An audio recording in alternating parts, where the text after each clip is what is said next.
इतिहास के पन्नों से। हॉलीवुड, बॉलीवुड और बाकी एंटरटेनमेंट इंडस्ट्रीज के चलते आज प्लास्टिक सर्जरी के बारे में मैक्सिमम भारतीय लोगों को ही पता है। कौन सी सेलिब्रिटी किस देश से कौन सा प्लास्टिक सर्जरी करवा के आया है, इस बारे में आम भारतीयों की बहुत रुचि है। लेकिन मैक्सिमम इंडियंस जो बात जानते नहीं है वो ये है कि दुनिया की पहली प्लास्टिक सर्जरी आज से लगभग 2600 साल पहले हमारे भारत में ही हुआ था और इसे किया था भारत के ही एक महान ऋषि महर्षि सुश्रुत ने। आपको ये जानकर हैरानी होगी कि प्राचीन भारत की इस महान चिकित्सक ने 300 सर्जरीज को इन्वेंट किया था। फिर अपनी इस उपलब्धि को ग्रंथों के द्वारा और अपने अनुयायियों को दिए गए प्रायोगिक शिक्षा के द्वारा पूरी दुनिया में वो बांटे हैं। इसीलिए उनको फादर ऑफ सर्जरी के टाइटल से नवाजा गया है। भारत की बाहर की डेवलप्ड कंट्रीज भी इस महान हस्ती की आविष्कारों से इतनी प्रभावित है कि 2018 में royal Australasian college of surgeons ने सुश्रुत की एक मूर्ति को अपने कैंपस में स्थापित किया। बहुत ही फेमस एक अमेरिकन सर्जन एलन रिपल ने कहा है, all in all Sushruta must be considered the greatest surgeons of the pre medieval period. और सुश्रुत की लिखी किताब सुश्रुत संहिता की एक मैन्युस्क्रिप्ट आज अमेरिका की Los Angeles county museum of art में रखी गई है। लेकिन अफसोस की बात यह है कि जहां दुनिया के बड़े बड़े देश इस भारतीय ऋषि को इतना सम्मान दिए हैं, वहीं ज्यादातर आम भारतीय लोग उनका नाम भी नहीं जानते हैं। वैदिक कालखंड में आज की उत्तर प्रदेश की प्राचीन शहर काशी में सुश्रुत रहते थे। वही काशी जो आज बनारस या वाराणसी के नाम से जानी जाती है। उस जमाने में विद्वान या ज्ञानियों को साधु या महर्षि कहा जाता था और क्योंकि सुश्रुत महाज्ञानी थे इसीलिए उनको महर्षि कहा जाता था। सुश्रुत को सप्त ऋषियों में से एक महान ऋषि विश्वामित्र, जिनका जिक्र रामायण और महाभारत जैसे महाग्रंथ में है, उनका बेटा भी माना जाता है। लेकिन इसमें बहुत सी डिबेट है। उनके बारे में जो तथ्य मिलती है उससे पता चलता है काशी के महाराज दिवोदास से चिकित्सा शास्त्र की ज्ञान प्राप्त किए और वैद्य बने और फिर काशी की गंगा किनारे मेडिकल प्रैक्टिस करना शुरू किए। क्योंकि वो वैद्य थे तो युद्ध में घायल सैनिकों की चिकित्सा करते थे। इन्हीं घायल सैनिकों की हालत देख के सुश्रुत को शल्य चिकित्सा यानी सर्जरी की प्रेरणा मिली। क्योंकि युद्ध में अक्सर सैनिकों की बॉडी पार्ट्स कट जाते थे तो उन्हें फिर से जोड़ने के लिए सुश्रुत शल्य क्रिया का ज्ञान प्राप्त होना चाहते थे। उस जमाने में कई तरह के अपराध के दंड अपराधियों का नाक काट के भी दिया जाता था, जिससे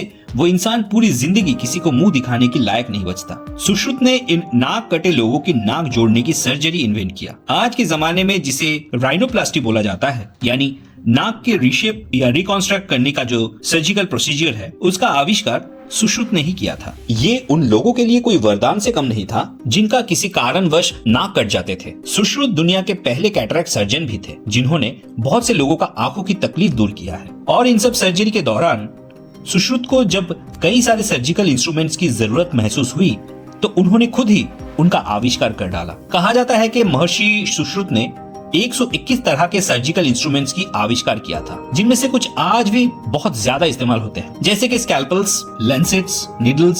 सुश्रुत ने अपने इन सारे ज्ञान, आविष्कार और उपलब्धियों को विस्तार से एक संस्कृत स्क्रिप्ट के रूप में लिखा है, जिसे सुश्रुत संहिता भी कहा जाता है। सर्जरी की प्रोसीजर बताने वाली ये संस्कृत स्क्रिप्चर आयुर्वेद की 3 पिलर्स में से एक है और अथर्ववेद का भी एक खंड है। सुश्रुत संहिता से ये पता चलता है कि उन्होंने बिना किसी नाइफ के कैसे मृत शरीर का डाइसेक्शन किया और फिर उसका अध्ययन किया। ह्यूमन एनाटॉमी की स्टडी करने के लिए सुश्रुत डेड बॉडीज को पानी में डाल देते थे और फिर धीरे धीरे उस बॉडी का डिकम्पोजिशन होने के बाद उसका स्टडी करते थे। ऐसे ही उन्होंने ह्यूमन बॉडी के इंटरनल स्ट्रक्चर्स का बारीकियों से अध्ययन किया।